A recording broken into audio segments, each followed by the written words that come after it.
Hello everyone, कैसे हो आप सभी। इस वीडियो में हम 5 जुलाई को जो मॉर्निंग शिफ्ट में टीजीटी का एग्जाम हुआ है उसका मैथ और रीजनिंग का सॉल्यूशन करेंगे।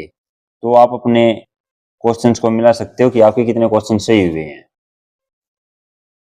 तो पहला क्वेश्चन है, दो संख्याओं में से पहली संख्या दूसरी संख्या का 3/4 है।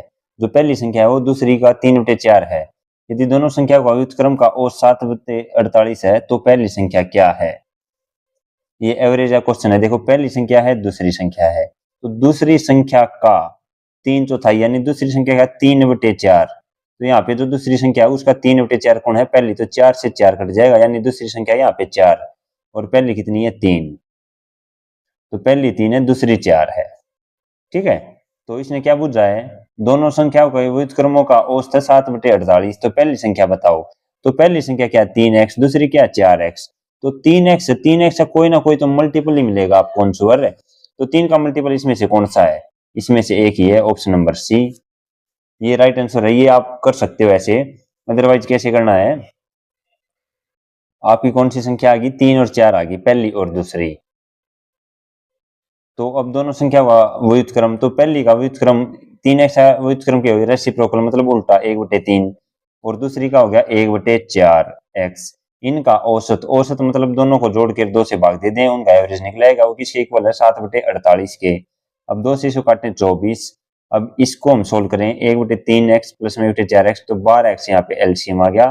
तो 3 चौक 12 और 4 तिये 12 इक्वल टू 7/24। तो 7 से 7 कट गया, 12 से काटेंगे हम 2 पे, x की वैल्यू आ गई 2। तो वही आ गया 2 तिया 6, 2 चौके 8। तो 6 आंसर आ गया आपका। क्वेश्चन नंबर 2, क्या पूछा, जिस प्रकार बर्ड्स विंग्स से रिलेटेड है तो फिश की से रिलेटेड है। तो उड़ने के लिए किस चीज की जरूरत है, बर्ड्स को विंग्स की। तो इसी प्रकार मछली को किसकी जरूरत है, फिन्स की। ये गलफड़े सांस लेने के लिए होते हैं, तैरना एक अलग वर्ड है। स्केल्स, स्केल्स एक आउटर लेयर होती है फिश की प्रोटेक्शन के लिए। तो इसका ऑप्शन नंबर ए है। क्वेश्चन नंबर 63, इस क्वेश्चन को कई बच्चे गलत करके आए होंगे। क्यों, ये दो टाइप से हो सकता है। सबसे पहले तो देखो, इसका 1 2 3 4 5 6 7 8 9। तो यहाँ पे क्या है, यू, यू यहाँ पे कितने पे, 2 पे। तो यू यहाँ पे कितने पे, 2 पे। फिर सी, यू, तो 2 पे मतलब यू से शुरू होगा सेंटेंस, यू से होगा तो यू एक ऑप्शन में है। तो इस तरीके से बहुत सारे बच्चे क्वेश्चन को करके आए होंगे। लेकिन इसका जो एक्यूरेट मेरे हिसाब से जो तरीका बनता है वो है इसका डिसेंडिंग ऑर्डर का। देखो यहाँ पे देखो, यू टी एन मतलब डिसेंडिंग ऑर्डर में है। 21 है, 20 है, फिर 14 है, 13 है, 10 है, 7 5 5 4। तो डिसेंडिंग ऑर्डर में सेट है ये। इसी प्रकार हमने क्यूरियोसिटी को डिसेंडिंग ऑर्डर में लिखना पड़ेगा। तो 3 है, 21 18 आई 9 पे, ओ 15 पे, एस 19 पे, आई 9 पे, 20 पे, 25 पे। तो सबसे पहले क्या आएगा, 25। तो सबसे पहले आएगा वाई, तो ये नहीं आएगा। फिर उसके बाद 20 यू, फिर उसके बाद 19। ऐसे देख सकते हो, यू के वाई के बाद यू आएगा, फिर टी एस आर ओ आई आई सी। तो इसका मतलब ऑप्शन नंबर बी इसका राइट आंसर होगा। ठीक है, यहाँ पे ओ पहले दे दिया, तो यहाँ पे एस टी। तो ऑप्शन नंबर बी इसका राइट आंसर होगा। नेक्स्ट क्वेश्चन नंबर 64, एक घड़ी हर 10 मिनट में हर घंटे 10 मिनट पीछे हो जाती है। यदि घड़ी को रविवार सुबह 7 बजे सही समय पर सेट किया जाता है तब वह घड़ी पुनः सही समय कब दिखाएगी। एक घंटे में कितनी मिनट पीछे हो जाती है, 10 मिनट। तो 12 घंटा में वह सही समय दिखाओगी, क्योंकि 7 बजे तो दोबारा 7 कब बजेंगे, 12 घंटा के बाद। तो 12 घंटा का डिफरेंस होना चाहिए। तो 10 मिनट है यहाँ पे, 24 घंटे में 24 घंटा में कितने घंटे पीछे हो जाएगी, 24 240 मिनट, 240 मिनट यानी 4 घंटे। 24 घंटा में 4 घंटे पीछे हो जाए तो 12 घंटे में दोबारा वो इसी समय दिखाओगी। तो 4 तिये 12, तो 12 घंटे। तो याद है 24 गुणा में 3, यहाँ पे गुणा 3 किया, यहाँ पे 3 गुणा, तो 72 घंटे। तो कब सेट करी थी, रविवार सुबह। तो रविवार से फिर आ गया मंडे, फिर आ गया ट्यूसडे, फिर आ गया वेडनेसडे, यानी अगले बुधवार सुबह 7 बजे वाकई होगी, सही समय दिखाओगी दोबारा। बिल्कुल आसान क्वेश्चन था, ये मैंने करवा भी रखा है। एक समकोण त्रिभुज के लिए लंब की लंबाई आधार से 2 सेंटीमीटर अधिक है, कर्ण समकोण त्रिभुज के आधार से 4 सेंटीमीटर अधिक है, त्रिभुज के कर्ण की लंबाई ज्ञात कीजिए। देखो ऑप्शन दे रखे हैं, ऑप्शन दे रखे हैं, इसने उत्तर ऑप्शन में ही दे रखा है। अगर किसी को पहचान हो तो ट्रिपलेट क्या होता है, 6 8 10, एक बार लिख के देखना, 6 8 10। ये बेस है, ये क्या है, परपेंडिकुलर है, ये क्या है, हाइपोटेनियस है। अब इसने क्या बोला है, लंब की लंबाई आधार से 2 सेंटीमीटर अधिक है, 6 से 8 2 अधिक है, ठीक है। कर्ण समकोण त्रिभुज के आधार से 4 सेंटीमीटर अधिक है, हाइपोटेनियस बेस से कितना अधिक है, 6 10 से कितना अधिक है, 10 6 से कितना अधिक है, 4 अधिक। तो यही था। तो इसने क्या पूछा है, त्रिभुज के कर्ण की लंबाई बताओ, तो 10 सेंटीमीटर है। 400 वर्षों में कितने लीप वर्ष होंगे, तो 4 साल में एक बार लीप वर्ष आया करे, 4 साल में एक बार, तो 400 वर्ष में कितने आ जाएंगे, 4 से भाग कराएंगे, कितने आगे, 100 आगे। लेकिन जो 100 है, 200 है और 300, ये लीप ईयर नहीं है। ये मान लो 2004 है, इसको हम 4 से भाग देंगे लीप ईयर निकालने के लिए, लेकिन शताब्दी वर्ष को 100 से भाग देना पड़ेगा। जैसे 1600 है तो इसको 100 से भाग देंगे, तब हमें पता चलेगा कि ये लीप ईयर है या नहीं है। 400 से भाग देंगे, 400 से भाग देंगे तब पता चलेगा। तो जो 100 है, 200 है और 300, ये लीप ईयर नहीं है। तो 100 में से 3 घटा देंगे तो 97 आपके लीप ईयर आ जाएंगे। और ये क्वेश्चन बिल्कुल फेमस है, 400 साल में 97 लीप ईयर हुए हैं। मैंने कैलेंडर कराया तब करवाया भी था ये क्वेश्चन। क्वेश्चन नंबर 67 क्या दे रखा है, 8 व्यक्ति हैं और एक सर्कल में बैठे हैं।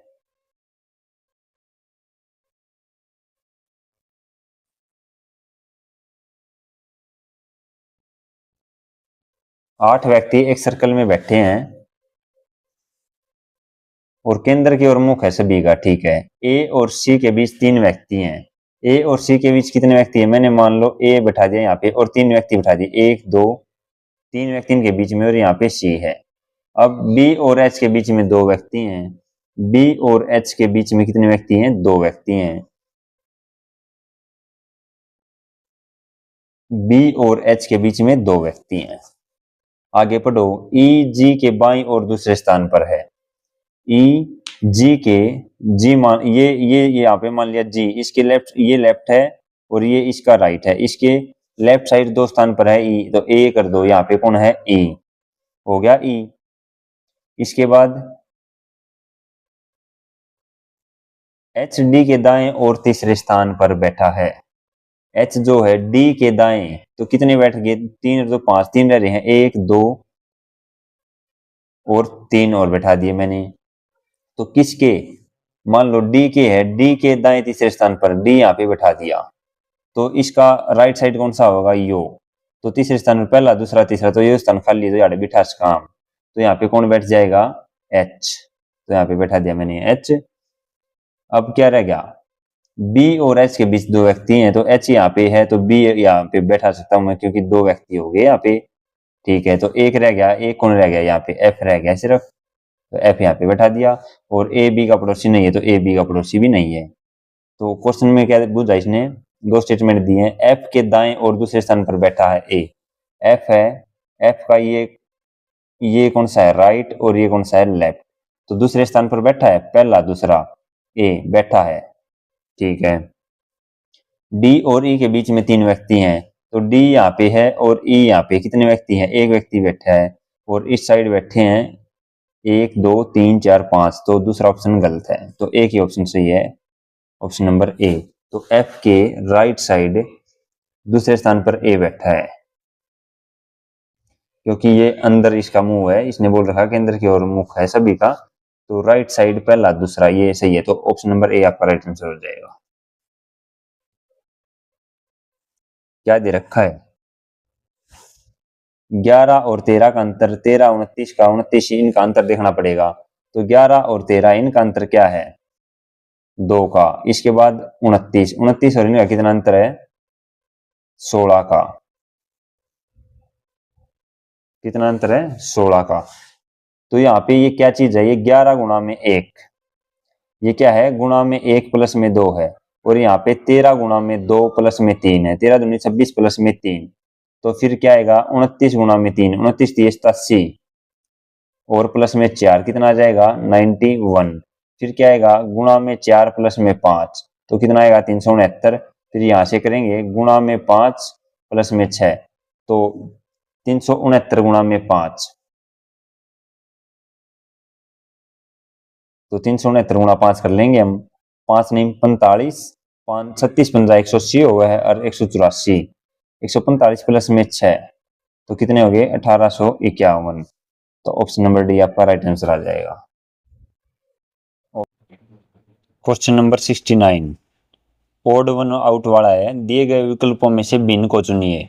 यहाँ पे देखो ETIK WOCR ये वर्ड दे रखे हैं, तो इसमें देखो ये क्या है उल्टा लिख रखा KITE, इससे बन रहा काइट, काइट होता पतंग, इससे देखो CROW इन वर्ड से हम यूज करके करो बना सकते हैं, और इससे हम SOUL सोल आत्मा बना सकते हैं, लेकिन ये जो है KTGK इससे कोई भी एक सार्थक शब्द नहीं बनता, तो इसका जो ओड वन आउट है वो ऑप्शन नंबर सी होगा,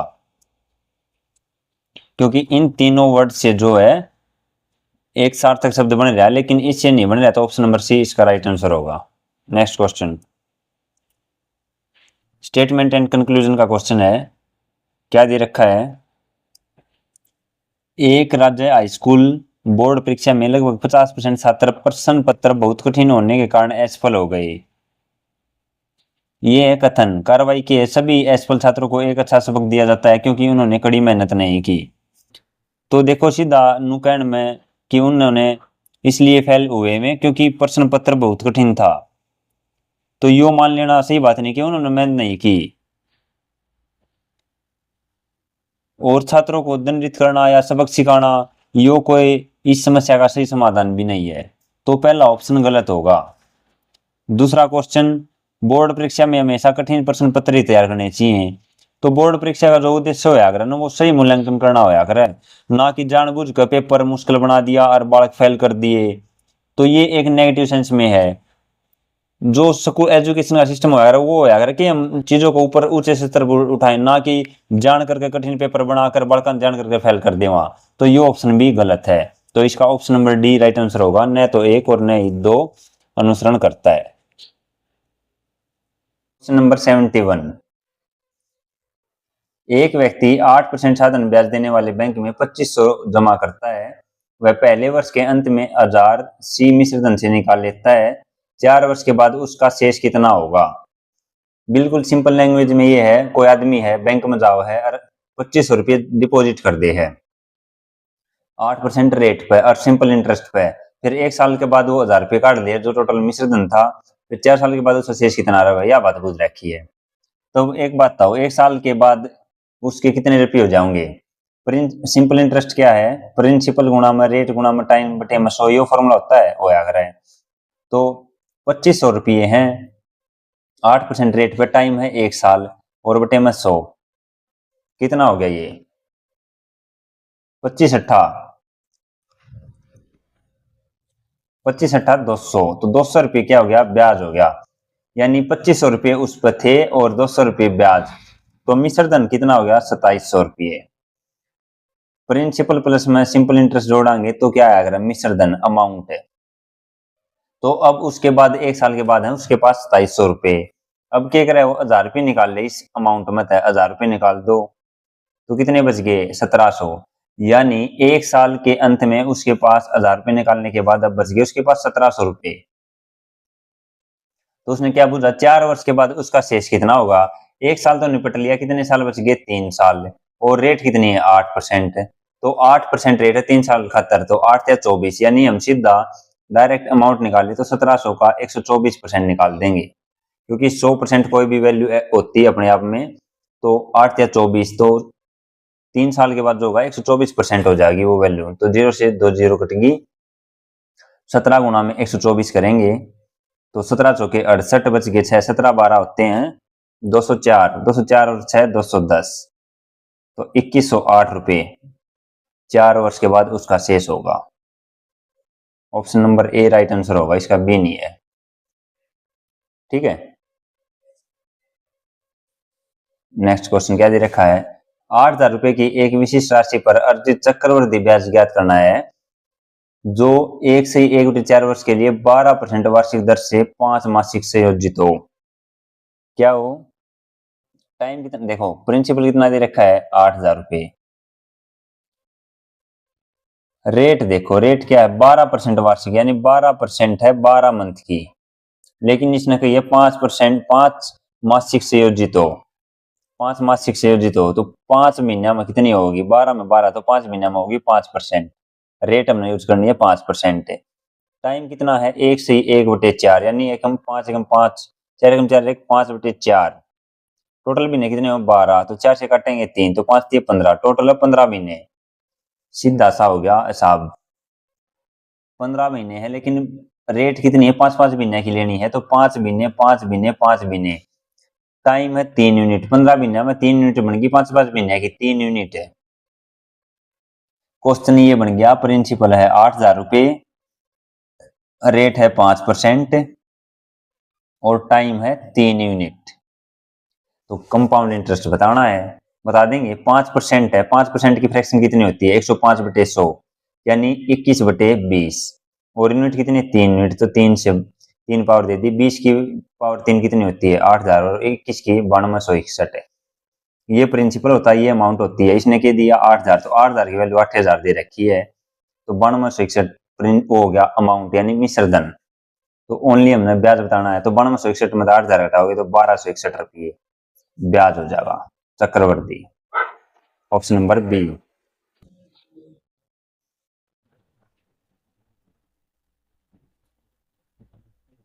नेक्स्ट क्वेश्चन देखो क्या दे रखा है, मेंसुरेशन का क्वेश्चन है, और सेम क्वेश्चन मैंने क्लास में करवा भी रखा है मेंसुरेशन की में। 126 मीटर व्यास वाले एक वर्ताकार बगीचे के चारों ओर 1.4 मीटर की एक समान चौड़ाई वर्ताकार पथ का क्षेत्रफल कितना है। एक सर्कल है, उसके बाहर का और एक सर्कल है, तो उसके बीच में जो रास्ता है उसका एरिया बताना है। यहाँ पे पाई की वैल्यू गलत दे रखी है, इंग्लिश वाले में सही दे रखी है। और जो यहाँ पे जो एरिया दे रखा है विथ ऑफ जो सर्कल है पाथ है उसकी, इसमें 1.3 मीटर है और इसमें 1.4 मीटर है, तो 1.3 मीटर गलत है। 101.3 मीटर करेंगे तो ये आंसर आएंगे ही नहीं, तो इसमें 1.4 मीटर से आंसर आएगा। तो कैसे करना है देखो,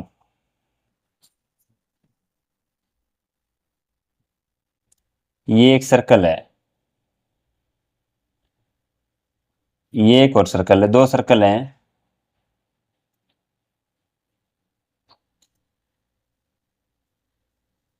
अभी यहाँ पे ये क्या है, ये अंदर वाला सर्कल है, इसकी कितनी है 126 मीटर डायमीटर है, व्यास 126 है, तो त्रिज्या इसकी याद हो जाएगी कितनी 63।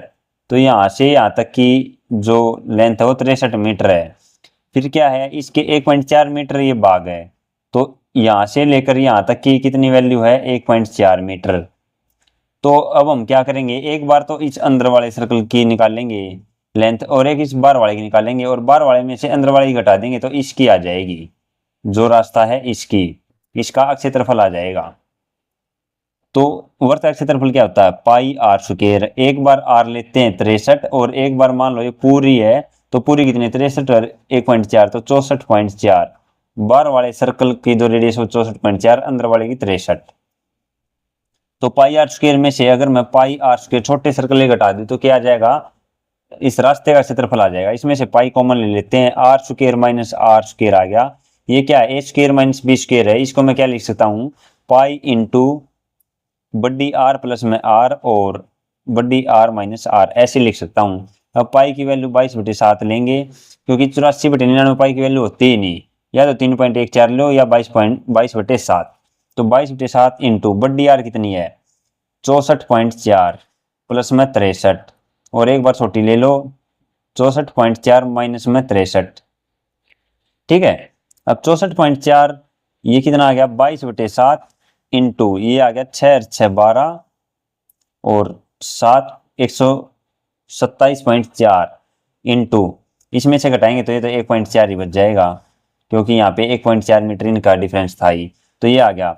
अब ये पॉइंट्स हैं, ये पॉइंट्स के नाम का मैं यहाँ पे लिख देता हूँ 22/7 गुणा में 127, 4/10 और 14/10, 7 से काटो इसको 2, 7 दूनी 14 और 22 दूनी 44, तो 44 गुणा में 1274 और बटे में 100 है, तो 2 पॉइंट्स के बाद डेसिमल आ जाएगी, तो इन्हीं गुणा कर लेते हैं। 4 चौक 16, 4 से 28 और 1 29, 12 चौक 48 और 2 50। तो सेम 4 है तो सेम लिख देंगे। यहाँ पे 4 चौक 16 है, 6905, तो 6 9 और 6 15, 9 और 1 10, 5 और 1 6 और 5 और बटे में 100 था, तो ये इसको लिख सकते हैं हम 560.56। ऑप्शन नंबर डी आपका इसका राइट आंसर होगा। सेम क्वेश्चन मैंने करा भी रखा है। 74, वस्तु का क्रय मूल्य उस वस्तु के विक्रय मूल्य का 20% है। जो सीपी है वो एसपी का 1/5 है, 20% की वैल्यू आ रहा है 1/5। तो यानी सीपी की क्या हो जाएगा, ये हो जाएगा सीपी बटे में एसपी इक्वल टू 1/5। तो विक्रय मूल्य क्या है 5, क्रय मूल्य कितना 1, कितने परसेंट है 100, तो यानी 500% है।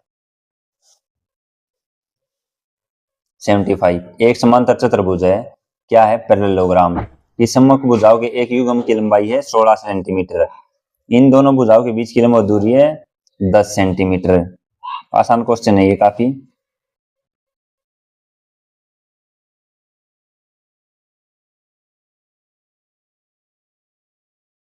वैसे ही बना देता हूं मैं। देखो एक पैरेललोग्राम है, आमने सामने की भुजाएं इसकी समान होती हैं पैरेललोग्राम की।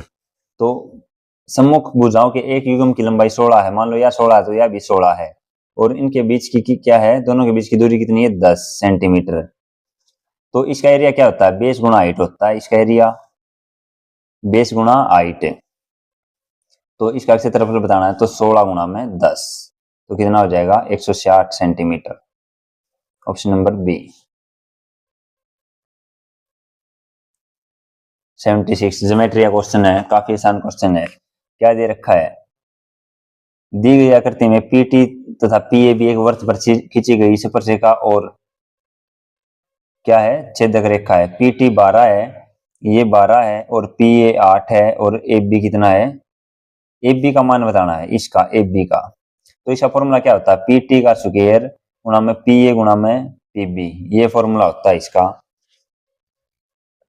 तो कितना पीटी स्क्वायर कितना है 12, 12 गुणा में 12 यानी 144 आना चाहिए, 144 आना चाहिए। 8 गुणा में कितना करेगा 144 आ जाए, तो 8 से इसे काट लेंगे, 8 दूनी 8 एकम 8, 8 8 64। तो पीबी की लेंथ कितनी आ गई 18, पी की और बी की आ गई 18, 8 इसकी, तो इसी कितनी आ गई ए बी की 10।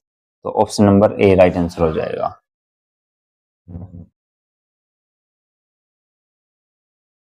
ट्रायंगल का क्वेश्चन है हाइट एंड डिस्टेंस का। इसमें हमेशा राइट एंगल ट्रायंगल यूज होती है। क्या दे रखा है, एक व्यक्ति बिंदु ए पर खड़ा है और इमारत के शीर्ष को 30 डिग्री उन्नयन कोण बनाते हुए देख रहा है। वह इमारत की ओर चलता है और बिंदु पी पर 20 मीटर की दूरी तय करके रुक जाता है, जहां उन्नयन कोण यानी एंगल ऑफ एलिवेशन 60 डिग्री हो जाता है इमारत के पाद यानी बेस से और बिंदु पी के बीच की दूरी। अब यहाँ पे कोई पॉइंट है ए, यहाँ पे कोई आदमी खड़ा है और वो एक इमारत है, या मान लो इमारत है। इस इमारत का क्या देखा है शीर्ष, यो देखा है, यो शीर्ष यहाँ अर्थ है, ये कितना है 30 डिग्री उन्नयन कोण है। फिर वो कुछ 20 मीटर दूर चलता है, तो यहाँ तक चल पड़ा वो पी तक, और 20 मीटर दूर चल पड़ा, तो फिर एंगल कितना बन गया, एंगल ऑफ एलिवेशन 60 का बन गया। ये क्वेश्चन मैंने करा रखा है। तो फिर इमारत के बेस और बिंदु पी के बीच की दूरी क्या है, तो ये बताना है। इमारत का बेस कौन सा है, ये यहां से और यहां तक की दूरी ये बतानी है। अब 30 और 60 का कॉम्बिनेशन बताया था, उसमें एक जो एक साइड की होगी कॉमन होगी, ये क्या होगा √3 होगा, ये 30 है। देखो यहाँ पे ये 60 है, 60 के सामने कितना है √3, तो ये कितनी हो जाएगी एक हो जाएगी। अब इस बार वाले ट्रायंगल को देखो, ये 30 है, 30 के सामने एक है, तो यहाँ पे 60 है, 60 के सामने कितना हो जाएगा, एक की वैल्यू √3 है, तो √3 की वैल्यू कितनी हो जाएगी 3, ये 3 हो जाएगी, ये 1 है तो ये कितनी है 2। तो इसकी वैल्यू 20 है, तो इसकी वैल्यू कितनी आ जाएगी? 2 की वैल्यू 20 है तो 1 की वैल्यू 10 आ जाएगी, तो 10 मीटर। ऑप्शन नंबर सी। 78, इसमें भी गलती कर रखी है प्रिंट में, यहाँ पे बार आना चाहिए था। अगर बार नहीं होता तो इसका आंसर क्या होता? 840/100, लेकिन ये है नहीं तो इसमें बार मिलेगा। और बार मिलेगा, 2 पे बार मिलेगा। क्यों मिलेगा? क्योंकि नीचे 2 नोके हैं, 2 9 है तो इसका मतलब 2 पे बार है। तो 8.462 पे बार है। इसको कैसे सॉल्व करेंगे? 840 जितने बार नहीं उसको घटाएंगे और बटे में जितने पे बार उतने नोके, तो कितना आ जाएगा ये? 838/99। Option number B.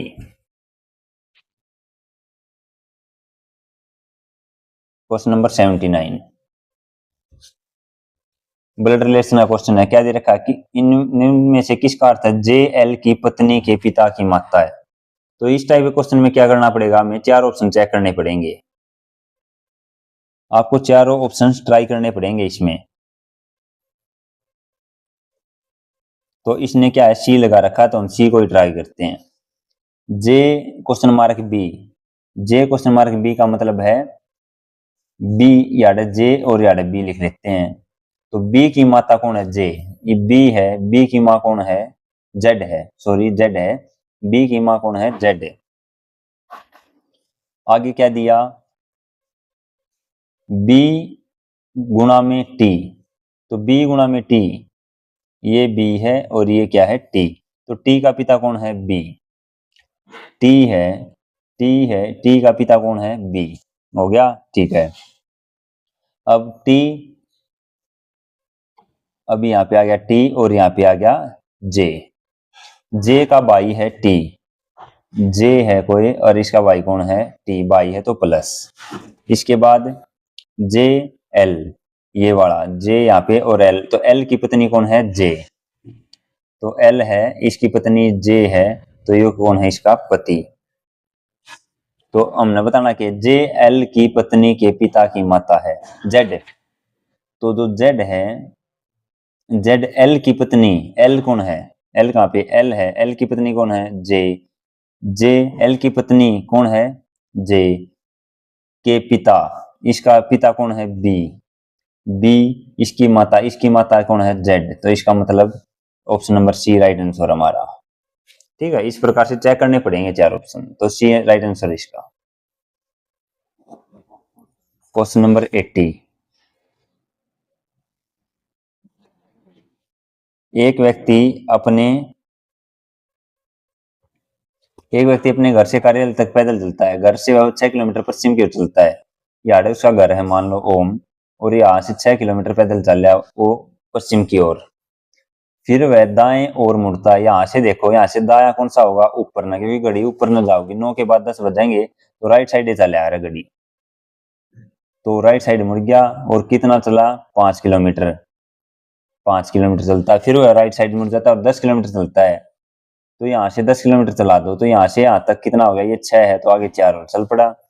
फिर राइट साइड मुड़ गया और 1 किलोमीटर चल रहा, तो यहाँ से राइट साइड मुड़ा इस साइड, तो 1 किलोमीटर चल पड़ा। और वह फिर क्या करता है? बाएं मुड़ता है।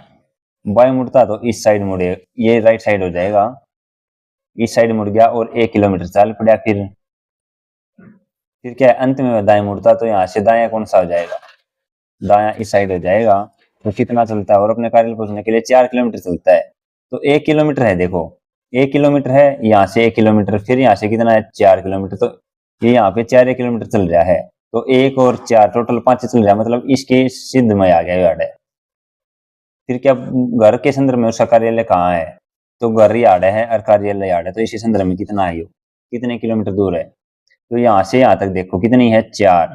तो यहाँ से यहाँ तक 4, फिर कितनी है? 1, तो 1 4, ये 1 ये, तो 5 किलोमीटर ईस्ट में है वो उसका घर है। जो कार्यालय है वो 5 किलोमीटर पूर्व में है। Option number C. तो सारे क्वेश्चन हो गए हैं। कमेंट करना कि आपके कितने क्वेश्चन सही हैं इनमें से। और इसकी पीडीएफ आपको selection with Jeet Telegram channel पे मिल जाएगी, अगर पीडीएफ चाहिए तो सॉल्यूशन की।